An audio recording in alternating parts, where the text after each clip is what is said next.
তাহলে আইপিএল এর mega auction তো ঘনিয়ে এলো, আর মাত্র কয়েক ঘন্টার অপেক্ষা। তারপরেই আগামীকাল 2:30 থেকে শুরু হচ্ছে এই 2025 আইপিএল এর অফিসিয়াল মেগা অকশান। আমরা গতকাল একটা ভিডিও করেছিলাম, সেখানে বলেছিলাম যে কলকাতা নাইট রাইডার্স বা কেকেআরের টিম ম্যানেজমেন্টের কোন কোন ব্যাটার বা উইকেট কিপার বা ব্যাটিং স্পেশালিস্ট যেসব প্লেয়ার রয়েছে তাদের দিকে নজর রাখা উচিত এই মেগা অকশানে, যাতে ইজিলি তাদেরকে আর কি পরিকল্পনা মাফিক কিনে নিতে পারে ওই অকশান থেকে। তো আজকের এই ভিডিওতে আমরা আলোচনা করব কোন কোন বোলার বা বোলিং অলরাউন্ডার মানে বোলিং স্পেশালিস্ট যেসব প্লেয়ার রয়েছে তাদেরকেও এই মেগা অকশান থেকে কলকাতা নাইট রাইডার্সের টার্গেট করে কিনে নেওয়া উচিত। আচ্ছা, এই লিস্টে আমরা গতকালের মতোই ঠিক দুটো ক্যাটাগরি সিলেক্ট করেছি, একটা ইন্ডিয়ান ক্যাটাগরি, একটা ওভারসিজ ক্যাটাগরি। প্রথমে ইন্ডিয়ান ক্যাটাগরিটা আপনাদেরকে পড়ে শোনাই। এই লিস্টে প্রথমেই আসবে আশদীপ সিং, তারপর মোহাম্মদ শামি, তারপর আকাশদীপ, তারপর মোহাম্মদ সিরাজ, তারপর ইউজভেন্দ্র চাহাল, তারপর ওয়াশিংটন সুন্দর, তারপর এক্স কেকেরিয়ান বৈভব আরোরা, তারপর আভেশ খান, চেতন সাকারিয়া, ইনিও আর কি গতবার কেকেআরের মেম্বার ছিলেন, তারপর ইয়শ ঠাকুর, তারপর রবি শ্রীনিবাসন, সাই কিশোর, তারপর হর্ষল প্যাটেল, তারপর শার্দুল ঠাকুর, তারপর দীপক চাহার, তারপর থাঙ্গারাসু নটরাজন। এইখানে আমি যেটা পড়লাম এটা হচ্ছে 15 জনের লিস্ট। এবার এই 15 জনের মধ্যে থেকেও পার্টিকুলারলি কোন 10 জনের দিকে আরও বেশি করে টার্গেট রাখা উচিত সেটাও আমি একবার মেনশন করে দিচ্ছি। তার মধ্যে ডেফিনেটলি প্রথমেই আসবে আশদীপ সিং, তারপর মোহাম্মদ শামি, তারপর মোহাম্মদ সিরাজ, তারপর ইউজি চাহাল, ওয়াশিংটন সুন্দর, বৈভব আরোরা, আভেশ খান, হর্ষল প্যাটেল, শার্দুল ঠাকুর আর দীপক চাহার। পার্টিকুলারলি প্রথমে যে 15 জনের মধ্যে নামটা বললাম, প্রথমে যে 15 জনের নাম বললাম ওই 15 জনের মধ্যে থেকেও এই যে লাস্ট 10 জনের নাম বললাম এদের দিকে আরও বেশি করে টার্গেট রাখা উচিত কেকেআরের টিম ম্যানেজমেন্টের, যাতে এই 10 জনের মধ্যে থেকেও অন্তত 6 থেকে 7 জনকে ইজিলি তারা পিক করে নিতে পারে ওই মেগা অকশান থেকে। তার মধ্যে এখন সবচেয়ে বেশি আর কি হাই ডিমান্ড থাকবে এই আর্শদীপ সিং, মোহাম্মদ শামি, মোহাম্মদ সিরাজ, আভেশ খান, হর্ষল প্যাটেল, দীপক চাহার এদের দিকেই। তো এদেরকে আর কি কেনার জন্য অন্যান্য ফ্র্যাঞ্চাইজগুলোর সাথে বেশ লড়াই করতে হতে পারে, বা এদেরকে আর কি দলে ফেরানোর জন্য বেশ চড়া মূল্য দিতে হতে পারে কেকেআরের টিম ম্যানেজমেন্টকে। তারপরেও আমি মনে করি এদের মধ্যে থেকেও অন্তত কয়েকজন প্লেয়ারকে কেকেআরের ডেফিনেটলি টার্গেট করা উচিত। আর অকশানে যত প্রাইসই উঠুক না কেন তার মধ্যে আমি মনে করি এই জায়গাটায় কেকেআরের টিম ম্যানেজমেন্টের ভালো একটা মূল্য তাদের খরচ করা উচিত। আচ্ছা, এইবার আমি ফরেনারদের লিস্টটা পড়ে শোনাচ্ছি। এখানে আসবে প্রথমে ট্রেন্ট বোল্ট, তারপর কাগিসো রাবাডা, তারপর লকি ফার্গুসন, তারপর জেরাল্ড কোয়েটজিয়া, তারপর স্পেন্সার জনসন, তারপর ক্যামেরন গ্রিন, তারপর নূর আহমেদ, তারপর তাসকিন আহমেদ, তারপর Azmatullah Omarzai, Sam Curran, Marco Jansen আর ফজলক ফারুকি। এইখানে 12 জনের লিস্ট আমি পড়ে শোনালাম। এরপর এই 12 জনের মধ্যে থেকেও যেসব প্লেয়ারদের উপর আরও বেশি করে নজর রাখা উচিত তাদেরটাও আমি পড়ে শোনাচ্ছি। এটা তারা হচ্ছেন Trent Boult, Kagiso Rabada, Lockie Ferguson, Cameron Green, Gerald Coetzee, Spencer Johnson, Sam Curran আর মার্কো জ্যানসন।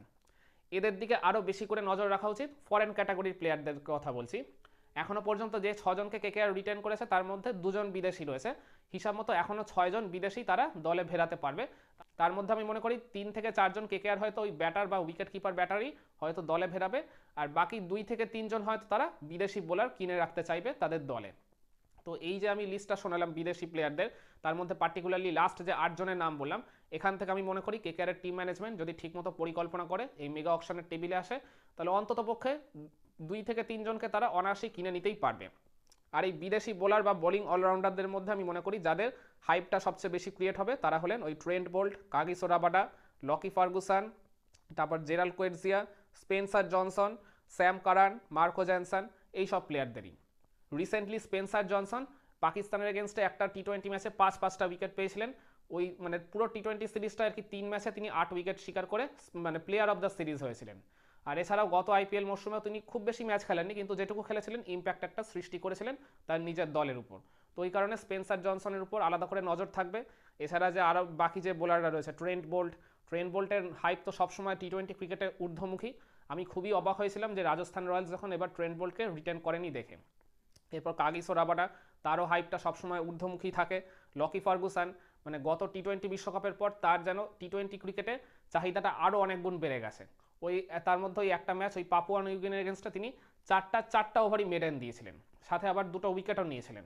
তো এইটা টি-20 ক্রিকেটে একটা অনন্য রেকর্ড তিনি সৃষ্টি করেছিলেন। এছাড়া গত আইপিএল মরশুমে তিনি আরসিবির হয়ে খুব বেশি ম্যাচ খেলার সুযোগ পাননি, কিন্তু যে কটা ম্যাচ খেলেছিলেন মানে আরসিবির বোলারদের মধ্যে তিনি ছিলেন অন্যতম ইকোনমিক্যাল বোলার।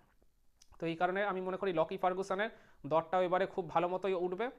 এরপর জেরাল কোয়েটজিয়ার কথা বলতে হবে। জেরাল কোয়েটজিয়া ওই রিসেন্টলি ইন্ডিয়া সাউথ আফ্রিকার যে আর কি টি20 সিরিজটা হলো, সাউথ আফ্রিকা যদিও জিততে পারেনি, কিন্তু সাউথ আফ্রিকার যেসব আর কি প্লেয়াররা ভালো পারফরমেন্স করেছিলেন তার মধ্যে জেরাল কোয়েটজিয়া ছিল অন্যতম।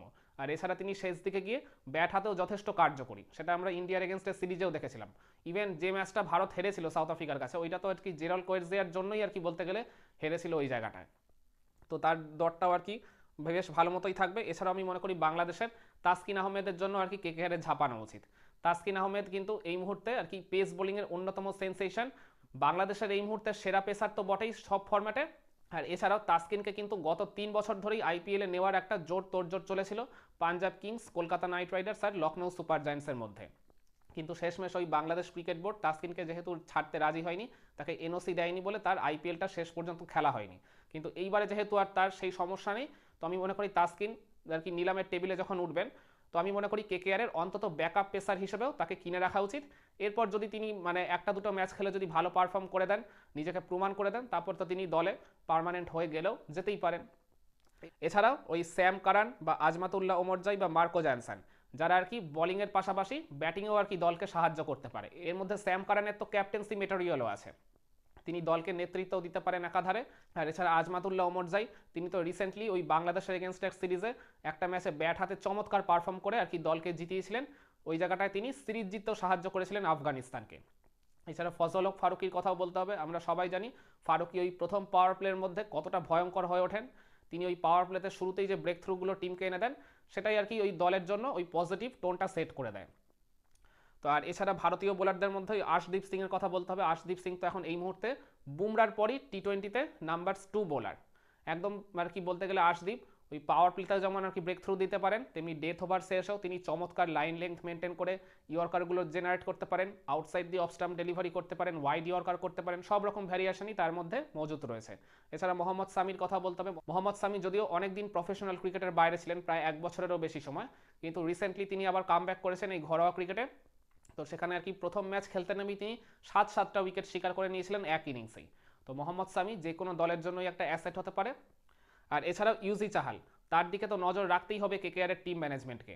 ইউজি চাহালকে রাজস্থান রয়্যালস যখন রিটার্ন করেনি, ছেড়ে দিয়েছে, তো এই জায়গায় মানে তাকে দলে নিলে একজন কোয়ালিটি লেগ স্পিনারও যেমন আর কি কেকেআরের টিম ম্যানেজমেন্ট পাবে, তেমনি ধরুন যদি বরুণ চক্রবর্তী বা সুনীল নারিনের যদি অফ ফর্ম থাকে কোনো কারণে, অন্ততপক্ষই বরুণ চক্রবর্তী, তখন তো তাকে টানা ম্যাচ খেলিয়ে যাওয়ার কোনো মানে হয় না। ঠিক যেটা আর কি গতবারে হয়েছিল, কোনো ব্যাকআপ অপশান ছিল না বলে তাকেই আর কি খেলিয়ে যেতে হয়েছিল খারাপ সময়টাতেও, যদিও তিনি শেষের দিকে গিয়ে আবার ভালো পারফর্ম করেছিলেন। কিন্তু ইউজি চাহালকে আমি নিলে এই জায়গাটায় মনে করি দুজনের মধ্যে একটা বেশ ভালো কম্পিটিশনও যেমন হবে, তেমনি আর কি একে অপরকে ছাপিয়ে যাওয়ার লড়াইটাও ওই দুজনের মধ্যে চলতে থাকবে। এছাড়াও যে আছে ওয়াশিংটন সুন্দর, তিনি তো বল হাতে ব্যাট হাতে যথেষ্টই কার্যকরী হন টি20তে।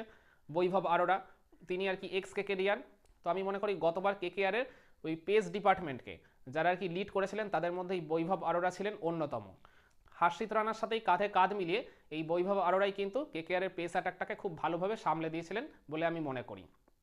এছাড়াও হার্ষল প্যাটেল বা শার্দুল ঠাকুর বা দীপক চাহার, এদের দিকেও নজর রাখতে হবে, কারণ এই তিনজনেই বোলিংয়ের পাশাপাশি ব্যাট হাতেও তারা যথেষ্ট কার্যকরী।